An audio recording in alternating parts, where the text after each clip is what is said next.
Hi friends, welcome back to Shruti Vennela channel. మనం చెప్పుకుంటున్నాము ధ్యేయం కథ 16వ భాగం.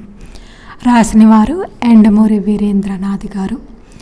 బిఫోర్ వీడియోలో దీనిలోకి పోలీసులను ప్రతిపక్షాలను లాగాలి. అతడు చెప్తుంటే ఆ దృశ్యం ఊహించుకొని వరోధిని ఆవేశంతో పొంగిపోయింది వారికి చెప్పుకున్నాము. ఇక ఈరోజు వీడియోలోకి వెళదాము. నిజమే, కానీ ఎలా అంది. సందీప్ తండ్రికి బాగా పలుకుబడి ఉన్నట్టు అందరికీ తెలుసు. ఉదాహరణకి, నీ టెంటు నీ రేపే రాత్రి ఏ గూండాలో తగలబెట్టేశారనుకో, మరుసటి రోజు ఈ వార్త సంచలనం అవ్వదు. ఒక న్యాయం కోసం పోరాడుతున్న చిన్న అమ్మాయి మీద అధికారం, హక్కు హస్తం అనే పత్రికలు ఎలుగెత్తి చాటుతాయి. ప్రతిపక్షాలకు ప్రభుత్వాన్ని నిలదీస్తాయి. వరోధిని దిగ్భ్రాంతురాలై చూసింది. అయితే కొద్దిగా నెమ్మదిపాటుతో ఆలోచిస్తే శుభ చెప్పింది బాగుందనిపించింది. తెలిసి తెలియని వయసులో మనసుకొచ్చిన ఆలోచనలే అద్భుతం అనిపిస్తాయి. వాటికి ఇంకా ఎదురేమీ లేదని మనసు విర్రవీగుతుంది. ముందు వెనుక చూసుకోకుండా ఆ ఆలోచనని అమలు జరపడానికి ప్రయత్నం చేస్తాం. దానివల్ల పరిణామాలనే అంచనా వేయకుండా రంగంలోకి దిగుతాం. ఎదురు దెబ్బ అది చిన్నదైతే మెచ్యూరిటీ వచ్చేస్తుంది, పెద్దదైతే తిరిగి కోలుకోలేనంత అనుభవం వస్తుంది. టెంట్ తగలబెట్టడం అంటే ప్రమాదమేమో సందిగ్ధంగా అంది. సుభాష్ నవ్వాడు. నా తండ్రి మున్సిపల్ కౌన్సిలర్ అన్న విషయం మర్చిపోకు. ఆయన ఎంత చిన్న విషయానికి నా స్నేహితులే చాలు, అంతా నేను చూసుకుంటాను అన్నాడు. నాకేదో భయంగా ఉంది సుభాష్ అంది వరోధిని అన్నాడు సుభాష్. నీ ప్రాణాలకి నా ప్రాణం వడ్డీ వేస్తాను, నువ్వు నన్ను నమ్ము అన్నాడు. ఆమె కరిగిపోయింది. థ్యాంక్స్, నీకు నేను ఎలా కృతజ్ఞతలు చెప్పుకోవాలో అర్థం కావట్లేదు. ఇంత జరిగాక కూడా నువ్వు నా మీద ఎంత ప్రేమ చూపిస్తున్నావంటే అంది. నీ మీద నాకు ప్రేమ ఎప్పుడూ ఉంది వరోధిని. తెలిసి తెలియని వయసులో పోలీసులు మళ్ళీ ఆ టైంలో రెడ్ హ్యాండెడ్గా పట్టుకుంటే బెదిరిపోయాను మాటే కానీ నా శరీరపు ప్రతి స్పర్శలో నాలో ఇంకా మిగిలి ఉంది. అతడు ఆగి అన్నాడు. నేనెంత బాధపడ్డానో నా మనసుకే తెలుసు. నువ్వు ఆ సందీప్తో కనపడిన ప్రతి క్షణము నాలో అపరాధ భావం కలిగేది. మన బంధం గుర్తొచ్చేది. ఒకటి మాత్రం నిజం, నీకు నేనున్నానని గుర్తుంచుకో. చెప్పానుగా, ఈ క్షణమైనా నువ్వు సరేనంటే నిన్ను పెళ్ళాడటానికి నేను సిద్ధం అన్నాడు. వరోధిని నెమ్మదైన స్వరంతో థ్యాంక్స్ అంది. అతడు ఆమెను చేతిని అందుకున్నాడు.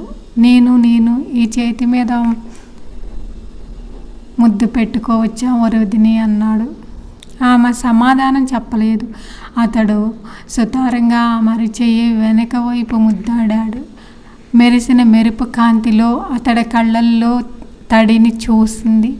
అలాగే శిలాప్రతిమలా నిలబడిపోయింది.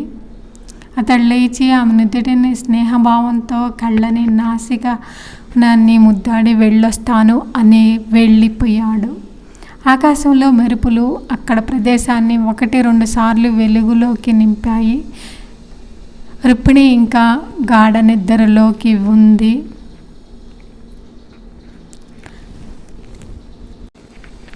ఆ తర్వాత రోజు జనం మరీ పలసబడిపోయారు.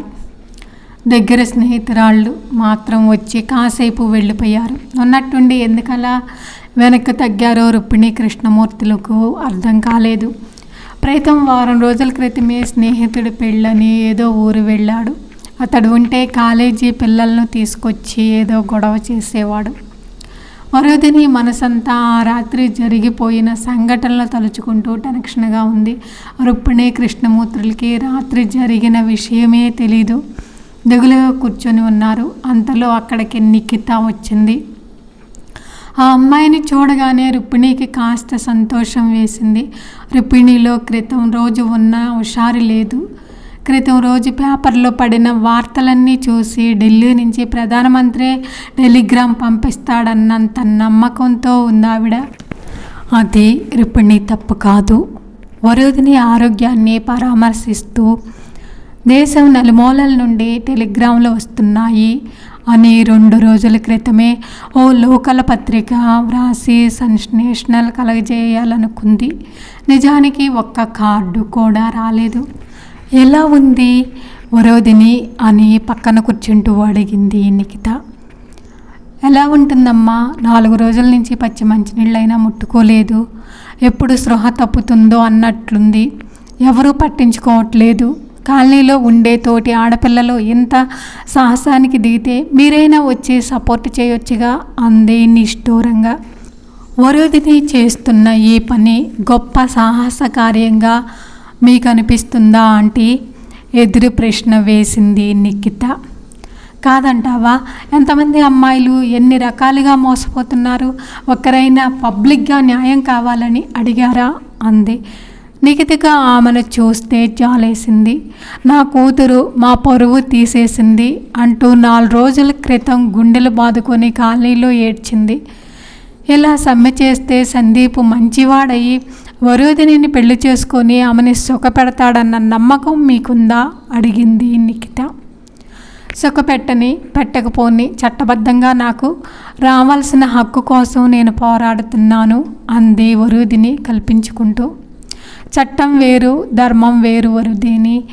చట్టపరమైన న్యాయం నీకు జరగాలనుకున్నప్పుడు సరైన రోజులు సాక్ష్యాలు నువ్వు చూపించగలగాలి. ఈరోజు పేపర్ చూసావా అంది. లేదమ్మా, ఏం రాశారు? నిన్న మొన్న ఆంధ్రదీపం వాళ్ళు భలే సపోర్ట్ ఇచ్చారులే అన్నాడు కృష్ణమూర్తి. ఈరోజు పేపర్లో సందీప్ ఇంటర్వ్యూ వేశారు. ఇదంతా ఒక ప్రొఫెషనల్ గేమ్ ఆంటీ. పేపర్ వాళ్ళకు కావాల్సింది సర్క్యులేషన్తో పాటు స్కాండల్స్తో పాటు సర్క్యులేషన్ పెంచుకోవడమే. వాళ్లకు తెలిసింది వరుదిని దగ్గర ఎలాంటి రుజువులు లేవని వాళ్ళకు అర్థమైంది. పైగా మొన్న ఆమె తన ఇంటర్వ్యూలో సందీప్కి చాలామంది అమ్మాయిలతో పరిచయం ఉందని తనకి తెలుసునని చెప్పింది. అలాంటి వాడిని ఎలా నమ్మింది అని ప్రశ్నిస్తున్నారు వాళ్ళు. సందీప్ తన ఇంటర్వ్యూలో అసలు తనెప్పుడు ఆమె దగ్గరకు పెళ్లి ప్రస్తావన తేలేదని, ఆమె తన వెంటపడి విసిగించేదని చెప్పాడు. అది అన్యాయం. చాలాసార్లు పెళ్లి ప్రస్తావన తెచ్చాడతను అంది వరుదిని ఆవేశంగా. పెళ్లి ప్రసక్తి గురించి నీ దగ్గర ఎలాంటి సాక్ష్యం లేకుండా జాగ్రత్త పడ్డాడతడు. కానీ నువ్వు రాసిన ఉత్తరాలు అతడి దగ్గరున్నాయి.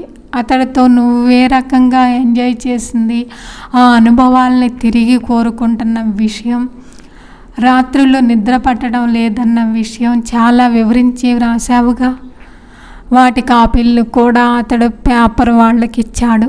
వాటిని పట్టి అతడికి ఎలాంటి ఇంట్రెస్ట్ లేదని, నువ్వే అతడు కోరుకున్నావని నిర్ణయం చేశారు అంది నిఖిత. వరోధిని మొహం మాడిపోయింది. ఇది ఆమె ఊహించని దెబ్బ. వాళ్ళు ఆ విధంగా మాట్లాడుకుంటూ ఉండగా అక్కడికి ఓ రవిడి లాంటి వ్యక్తి వచ్చాడు. చూడటానికి పెద్ద గూండాలా ఉన్నాడు. అయితే అతడేమీ మాట్లాడలేదు. ఒక చిన్న ప్యాకెట్ ఇచ్చి వెళ్ళిపోయాడు. దాని మీద with best compliments from Subhash and Sandeep అని వ్రాసి ఉంది. వరోధిని మనసుకి ఈడు శంకించింది. ఈలోపు నిఖిత ఆ ప్యాకెట్ విప్పింది. అందులో ఒక కొత్త ప్యాకెట్ టేప్ రికార్డు ఉంది. దాని చుట్టూ రిబ్బన్ కట్టి ఉంది. అయితే అందులో క్యాసెట్ కూడా ఉంది. రుక్మిణి, కృష్ణమూర్తి ఒకరు మొహాలు ఒకరు చూసుకుంటున్నారు. నిఖిత టేప్ రికార్డు ఆన్ చేసింది. అందులో నుంచి సంభాషణ వినిపించింది. ఒక కంఠం వరోధినిది, రెండోది సుభాషది. వరోధిని, నీ ప్రాణానికి నా ప్రాణం అడ్డువేస్తాను, నన్ను నమ్ము. థ్యాంక్స్. ఇంత జరిగాక కూడా నువ్వు నా మీద ఎంత ప్రేమ చూపిస్తున్నావంటే వరోధిని స్వరం. పోలీసులు మళ్ళీ ఆ టైంలో రెడ్ హ్యాండెడ్గా పట్టుకుంటే బెదిరిపోయా అన్న మాట నిజమే. కానీ నీ శరీరపు ప్రతి స్పర్శ నాలో ఇంకా మిగిలి ఉంది. నేను ముద్దు పెట్టుకోవచ్చా వరోధిని? సుభాష్ కంఠం. అందరూ నిర్వీణులై ఆ సంభాషణ వింటున్నారు. ఆకాతాలు పొంగలేదు, అగ్నిపర్వతాలు పేలలేదు, అంతా నిశ్శబ్దమే. ఆ నిశ్శబ్దంలో నుంచి సంభాషణ వినిపిస్తూ ఉంది. వరోధిని ఏడవటం మొదలుపెట్టింది. మిగతా వారికి ఇంకా పూర్తిగా అర్థం కాలేదు. ఈ లోపల కాలేజీ స్నేహితురాళ్ళు ఒక ఆమె అక్కడకు పరిగెత్తుకు వచ్చింది. ఆ అమ్మాయి చేతిలో ఒక వాల్ పోస్టర్ ఉంది. వరోధిని, నువ్వు దీక్ష మానేయకపోతే ఈ పోస్టర్లు ఊరంతా అతికిస్తారట అంది. దాన్ని విప్పి చూస్తే వెనక టెంటు. అక్కడ నిలబడి వరోధిని ఆమెను ముద్దు పెట్టుకుంటున్న సుభాష్. క్రితం రాత్రి మెరిసింది ఆకాశం కాదు, ఫ్లాష్. ప్రస్తుతం మాత్రం హృదయంలో పౌర్జన్య ఘోష, కళ్ళు బైర్లు కంపుతున్నట్లు మెరుపులు. రాజకీయ నాయకుడు వేసిన చదరంగ పొట్టెత్తికి మేఘంతో ఢీకొనవద్దు సుమా అన్న చిన్న హెచ్చరిక. వరోధిని ఏడుస్తూ అంతా చెప్పింది. రుక్మిణి కూడా ఏడుస్తూ కూతుర్ని శాపనార్థాలు పెట్టసాగింది. బుద్ధి లేనిదాన, ఎంత ఒళ్ళు బలిసింది నీకు, వాడు పిలిస్తే అలా అర్ధరాత్రి వెళ్ళిపోవటమేనా అని తిట్టసాగింది. నిఖిత మాత్రం వరోధిని అర్థం చేసుకున్నట్టు సానుభూతితో చూసింది. ఒక చిన్న అమ్మాయిని మంచి మాటలతో ట్రాప్ చేయటం ఎంత సులువు. ఆ పోస్టర్ పరీక్షగా చూస్తే కానీ అందులో ముద్దు నుదుటి మీద పెట్టుకున్నట్టు కనపడదు. కానీ ప్రజలకు అదంతా అవసరం లేదు. నిఖిత ఇప్పుడు జరిగిందంతా అర్థమైంది. సుభాష్ తండ్రి మున్సిపల్ కౌన్సిలర్, సందీప్ తండ్రి కేంద్రంలో పలుకుబడి ఉన్న నాయకుడు. పైగా ఇద్దరిది ఒకే పార్టీ. అది చాలు. అది తెలియని పొటేలు ఒకేసారి 2 కొండల్ని ఢీకొనాలనుకుంది. ఫలితం అనుభవిస్తుంది. రుక్మిణి ఇంకా కూతుర్ని తిడుతూనే ఉంది. కాలేజీ అని చెప్పి నువ్వు చేస్తున్న పని ఇదా? పార్కుల్లో పోలీసులు పట్టుకునే దాకా వచ్చింది ఆ వ్యవహారం. ఒకడిని పెళ్ళాడటం కోసం టెంట్ వేసి దాని వెనక ఇంకొకడిని ముద్దు పెట్టుకుంటావా? చావవే, నిన్నెవడూ రక్షించలేడు అంది. కూతుర్ని కూడా చూడకుండా తిడుతుంది.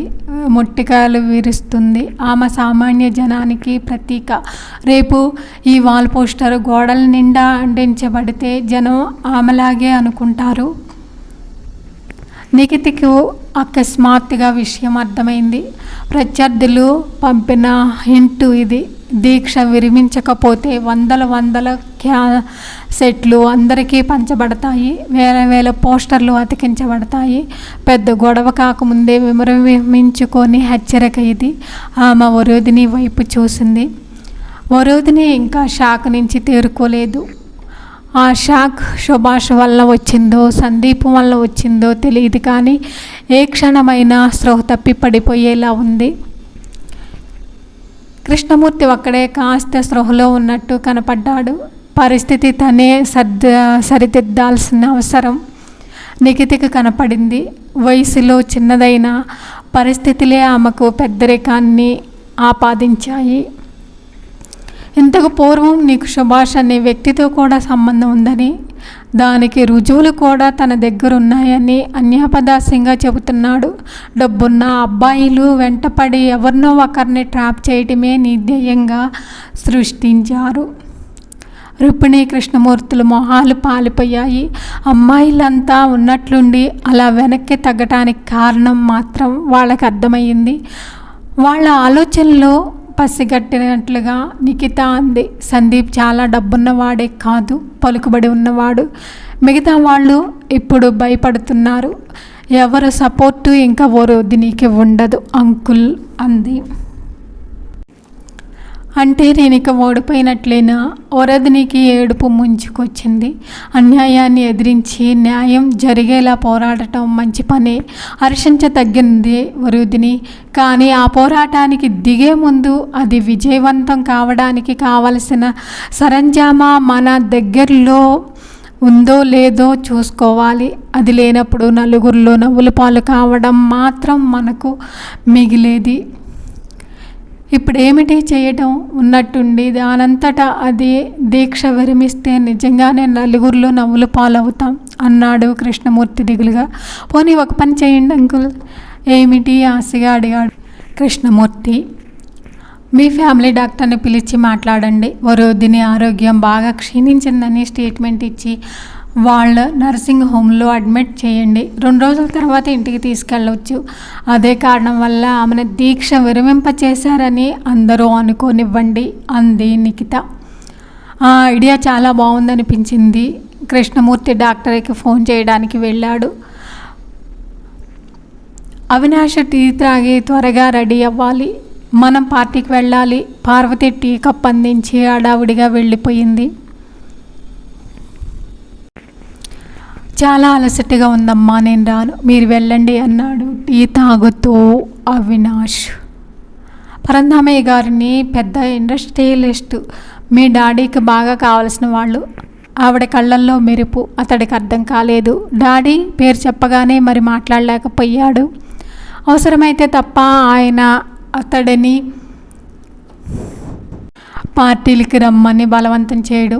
ఏదో పాత డ్రెస్ వేసుకోక మొన్న కుట్టించిన కొత్త గ్రే కలర్ షూట్ వేసుకో చెప్పి వెళ్ళింది పార్వతి. ధ్యేయం తర్వాత భాగం నెక్స్ట్ వీడియోలో చెప్పుకుందాం. ఈ వీడియో మీకు నచ్చితే లైక్ చేయండి, కామెంట్ చేయండి. Please subscribe my channel. Thank you for watching.